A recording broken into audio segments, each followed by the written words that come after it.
Afrocentricity and New Media in Africa, a monthly series on the status and role of new media in Africa. On today's episode, your host, Dr. Langmia, Professor of Media Studies at Howard University, will be discussing new media and post-colonization in Africa. Thank you so much for tuning to our channel today on this topic of new media in Africa. Today is going to be a little bit different. Different in terms of the fact that I am going to be asked some questions by a colleague of mine who is Dr. Jean-Claude Kwitonda, who is an assistant professor in the Department of Strategic, Legal and Management Communication here at Howard University. He's going to be asking me questions about most of the things that we've been talking about for the past few months on new media and decolonization. Or is it neocolonization or post-colonization in Africa? So welcome, Dr. Jean-Claude Kwitonda. Thank you for this opportunity for me to ask you some questions on the new media and this important idea of decolonization, particularly on the continent of Africa. Why should we be talking about this idea, particularly now that we actually live in the global village? Why is it so important for us to be talking about? Yeah, it's important because, as you say, we live in a global village. But Ali Mazuri would disagree with you that we don't yet live on a global village. Because the word village means we know each other, but do we know each other? What we have is a top-bottom globalization, where the West, meaning America and Europe, are still superimposing their will on us in Africa, and we call that globalization. No, globalization, to have its real meaning, should be a bottom-up process or a horizontal process. So we need to talk about this because Africa still seems to be an invisible partner, an invisible participant. Lumumba even puts it best. My brother PLO Lumumba puts it best. That Africa is still the waiter on the dinner table of world affairs in what people call post-colonial world. So we need to keep talking about this thing, my brother. Yes. Yes. Yes. And when it comes to particular media, particular global media, there is this idea of the mental empire, to cite Thomas McFair. And when you think about media, you really think about three aspects: cultural, political, and economic interactions. How do you see those dimensions interacting and kind of affecting the idea of decolonization on the continent? Thank you. You see, in my past video, I have discussed WhatsApp, I have discussed YouTube, I have discussed Twitter and Instagram, which are aspects of cultural shift in communication on the continent of Africa.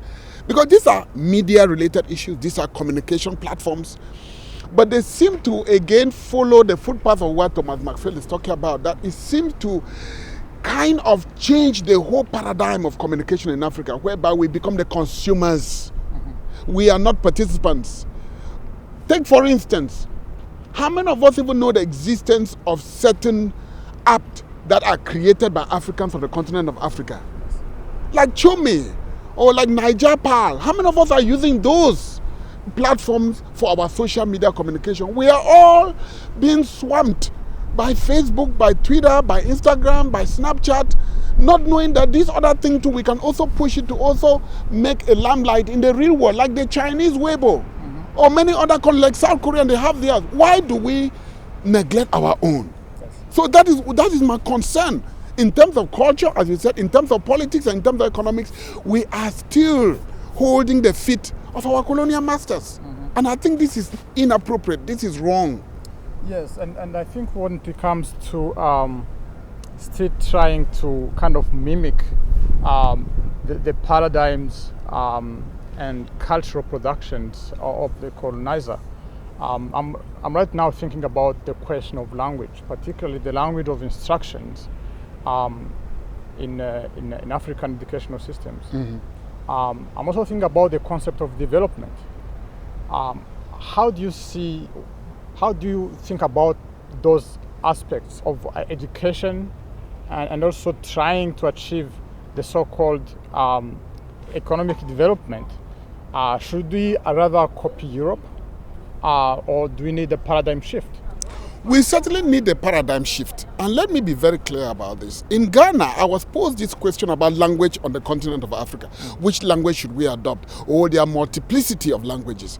If we start teaching Kiswahili in the elementary school all across Africa, 200 years from today, will these kids be thinking about us wrestling with the issue of language? Or we start with Wolof, or we start with Yoruba, or Arabic?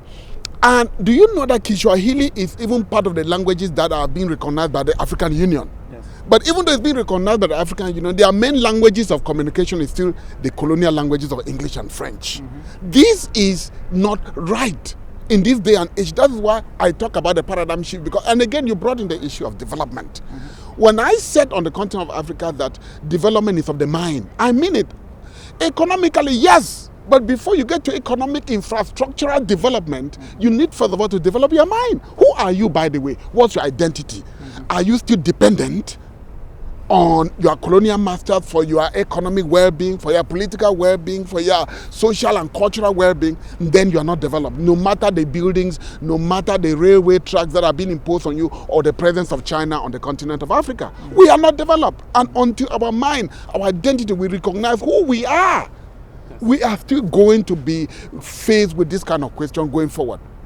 My last question today has to do with the question of policy making, because some of the people who actually make policy, they have these ideas that we kind of have to fit in a global economy, and this is why we still have these programs that still reflect the kind of colonial ideas and paradigms. What can be done, particularly by institutions of educational institutions and people like me and you who are researchers? How can we influence policy? Can we do something about that? Yeah, we can do something about that. That is why programs like this are very important, because with these kinds of programs, we are at least trying to tell policymakers who are politicians on the continent of Africa that we have a stake on the continent we love so well. Let them read our books. Let them read our articles. Let them follow this kind of YouTube interviews that we are carrying on. By the way, this thing is going on the continent of Africa every day. It's not only PLO Lumumba that is talking about. As we are talking, there are seminars and workshops that are going about the idea of promoting just even the language. The other day I was watching Shoinka on YouTube, and he was talking about the Eritrea conference where African writers came together to say that we need to do everything in our powers to promote African languages, because without the promotion of African languages, development cannot even really bourgeon on the continent of Africa. So politicians, administrators, and whoever on the continent of Africa, they need to listen to us, because they are going to now change the policy to see that, look, which textbooks are being used in the university systems? Which textbooks are being used at the elementary school, in the high school on the continent of Africa? Can we do something about that? Our voice is being heard. Our kids still harvesting theories from abroad and planting it on the soil of Africa, when there are African-driven communication theories, methodologies that are written and published and circulated on the continent of Africa, but policymakers don't want to talk about it. Don't want to put it on the curriculum. They don't want to put it on the curriculum. So we are saying it is time for us, this is the time for us to think anew, because all other continents are thinking seriously about what is happening to their continent. Africa Rising should be thinking about this kind of thing, because when we talk Africa Rising, the key people, the key stakeholders are policymakers. So I think that is what we are doing, my brother. So I think another question would be this concept of hybridity. Is it how do you see new media kind of shaping or challenging that concept of hybridity? I want to really thank you for this question, because when I was on VOA, there was a question about the hybridity, and I said yes, nobody questions hybridity. By hybridity, we mean let the two work hand in hand. We are not talking for a complete paradigm shift whereby Our people have no clue about what is happening in Europe and America. Our people have no clue about the educational, the cultural, political system, economic systems in Europe and America. No.